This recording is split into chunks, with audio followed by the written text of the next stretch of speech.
அதுக்கு அந்த கணக்குலயோ தம்பி கொஞ்சம் மூடிட்டு கேளுப்பா, நான் தான் படிச்சுட்டு இருக்கேன்ல. அது என்ன சிக்கல்னா கோஜோ உயிரோட இருந்தா மட்டும்தான் நீ அதாவது நவோயா ஜெனின்னு இந்த கிளானுக்கு லீடர் ஆக முடியும். கோஜோ செத்து போயிட்டாலோ இல்ல சுய நினைவுல இல்ல அப்படின்னாலோ மெகுமி பிசிக்கரோ தான் இந்த கிளானுக்கு லீடர் ஆகணும்னு சொல்லிட்டு நபிட்டா ஜெனின்னு எழுதி வச்சுட்டாருப்பா.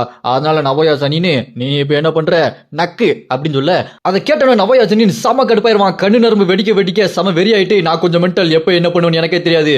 ஆமா மெகுமி பிசிக்கரோ இப்ப எங்க இருக்கான்னு சொல்லிட்டு மாக்கியோட அம்மாட்ட கேட்க அதுக்கு அவங்களோ மெகுமி பிசிக்கரோ யூஜி இத்தாதோரின்ற ஒரு பையன் கூட இருக்கிறதா கேள்விப்பட்டேன் அப்படின்னு சொல்ல அதை கேட்டு அந்த நவோயா அப்படியா அப்படின்னா அந்த யூஜி இத்தாதோரியை கொள்றேன் மெகுமி பிசிக்கரையும் கொள்றேன். நான் இவங்க 2 பேரையும் கொண்டுட்டு இந்த கிளானுக்கு லீடர் ஆக போறேன், நான் யாருன்னு காட்டுறேன் அப்படின்னு சொல்லிட்டு வெறி கொண்ட வேங்க அங்கிருந்து கிளம்ப அப்படியே கட் பண்ண இந்த பக்கம் யூஜி இத்தாதோரி படியில உட்காந்துக்கிட்டு நான் இங்க இருக்க நிறைய மக்களை கொண்டுட்டு அவங்க நரம்பு சாத வாசம் இன்னும் என் மூக்குல ஏறிக்கிட்டே இருக்கு, நான் எப்படி இந்த அளவுக்கு கொடூரமா பண்ணேன் அப்படின்னு சொல்லிட்டு அவன் வருத்தப்பட்டு இருக்க. பின்னாடி ஜோசப் வந்துட்டு தம்பி சின்ன தம்பி இப்படி வருத்தப்படாதப்பா, நீ இப்படி வருத்தப்படுறதுனால என்ன ஆயிரப்போது சொல்லு, நம்ம இதுக்கப்புறம் அடுத்தது என்ன நடக்குதுன்னு பார்க்கலாமா, முடிஞ்சது முடிஞ்சு போச்சு, முடியாதது முக்கிட்டு போச்சுப்பா அப்படின்னு சொல்லிட்டு ஆறுதல் பண்ணிட்டு இருப்பான் நம்ம யூஜி இத்தாதோரிய.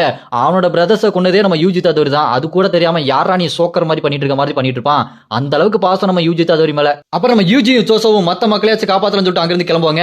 அப்ப தாங்க சீசன் 2 கடைசியில நம்ம ஹீரோ எப்படி நடுரோட்ல இருந்து கையை தட்டுவாரு, அங்க இருந்து நிறைய கர்ஸ்ட் ஸ்பிரிட்ஸ்லாம் வந்துரும் பாத்தீங்களா, அதே மாதிரி இப்ப வர அது சும்மா வெறித்தனமா விரட்டும் பாருங்க. நம்ம ஹீரோ அங்க இருந்து வெறித்தனமா ஓடிக்கிட்டே இருப்பாரு. அவ்வளவு வேகமா ஓடிக்கிட்டே இருக்க அங்க பார்த்தா ஜோசப் நின்னுட்டு இருப்பான். ஜோசப் ரெடியா இருப்பான் பாருங்க, பியர்ஸ் பிளட் அப்படின்னு சொல்லிட்டு அவன் அட்டாக் பண்ண அந்த பிளட் சும்மா புல்லட் மாதிரி போய் அங்க இருக்க கர்ஸ்ட் ஸ்பிரிட்ஸ் எல்லாத்தையுமே ஓட்ட போட்டு கொன்னுரும். அப்புறம் பார்த்தா இன்னொரு கர்ஸ்ட் ஸ்பிரிட் அப்படி வர நம்ம ஹீரோ சும்மா ஒரு அடியில மக்கால்ட்டி பண்ணிடுவாரு.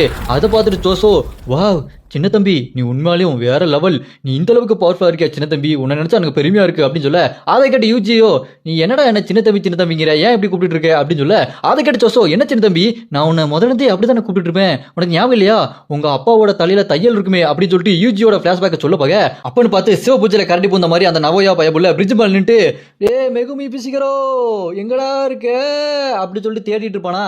அதை கேட்டவன நம்ம யூஜியோ யாருவேன் இவ எதுக்கு மெகுமியை தேடிட்டு இருக்கான் அப்படி சொல்லிட்டு பார்க்க அந்த நவையாவும் கீழே பார்த்துருவான். கீழே பார்த்தோன்னே அவன் இருக்கான் பாத்தீங்களா ஜோசோ, ஏ சின்ன தம்பி நீ இங்க இருந்து தப்பிச்சு போ, நான் இவனை பாத்துக்கிறேன், ஏன்னா ஜுஜுட்சு ஹை ஸ்கூல்ல உனக்கு மரண தண்டனையை மறுபடியும் கொடுத்துட்டாங்க அப்படின்னு சொல்ல அங்க அந்த நவையா நம்ம யூஜியும் ஜோசோவையும் பார்த்துட்டு டேய் நீங்க இங்கதான் இருக்கீங்களா, ஆமா மெகுமி எங்கடா அப்படின்னு சொல்லிட்டு கேட்க அதுக்கு யூஜியோ நீ எதுக்குடா அவனை தேடுற அப்படின்னு சொல்லி கத்தி கேட்பான் பாருங்க. அதை பார்த்துட்டு நவையா என்னை பார்த்து பயந்து ஓடாம அப்படியே நிக்கிறிய அப்படின்னா உன் கால் ரெண்டுத்தையும் உடச்சு உன் கையில கொடுக்க வேண்டியதான் அப்படின்னு சொல்லிட்டு டக்குனு யூஜிக்கும் ஜோசோக்கும் நடுச்சுல செம்ம ஸ்பீடா போவான் பாருங்க. போயிட்டு இருக்கும்போதே சொல்லுவான் அந்த மெகுமியை நான் கொல்லணும்னு நினைக்கிறேன், அவன் செத்தா நல்லா இருக்கும் அப்படின்னு சொல்ல இந்த பக்கம் பார்த்தா நம்ம யூஜி அவன் வந்ததை பார்த்துட்டு என்ன இவன் இந்த அளவுக்கு ஸ்பீடா இருக்கானா அப்படின்னு சொல்லிட்டு பார்க்க அப்படியே அவங்க 2 பேரும் நடுவில் இருந்து அட்டாக் பண்ண ஆரம்பிச்சிருவான். அங்க யூஜி ஜோசவும் அவன் அப்படியே